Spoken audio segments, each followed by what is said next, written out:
एकीकडे महायुतीत पालकमंत्री पदावरून वाद, दुसरीकडे नाशिकमध्ये झळकले गिरीश महाजनांच्या अभिनंदनाचे बॅनर्स। नाशिक आणि रायगडच्या पालकमंत्री पदावरून महायुतीत जोरदार रस्सीखेच सुरू आहे। दोन्ही जिल्ह्यांच्या पालकमंत्री पदाचा निर्णय स्थगित करण्यात आलेला असताना नाशिकमध्ये पुन्हा एकदा भाजपचे मंत्री गिरीश महाजन यांचे पालकमंत्रीपदी निवड झाल्याबाबत अभिनंदनाचे बॅनर झळकायला सुरुवात झाली आहे आणि त्यामुळे महायुतीमधील वाद आणखीन वाढण्याची शक्यता वर्तवली जात आहे। राज्य सरकारकडून मागील आठवड्यात शनिवारी सर्व जिल्ह्यांच्या पालकमंत्र्यांची यादी जाहीर करण्यात आली होती आणि या यादीत नाशिकमधून भाजपचे मंत्री गिरीश महाजन, रायगडमधून राष्ट्रवादी अजित पवार गटाच्या मंत्री अदिती तटकरे यांची पालकमंत्रीपदी नियुक्ती करण्यात आली होती। गिरीश महाजन यांच्या नावाची घोषणा होताच नाशिकमध्ये भाजप कार्यकर्त्यांनी नाशिक जिल्ह्यात मोठी बॅनर्सबाजी केल्याचं पाहायला मिळालं।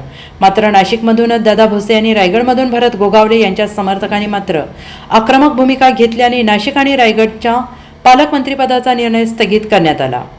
Bureau report, SBN Marathi, Nashik.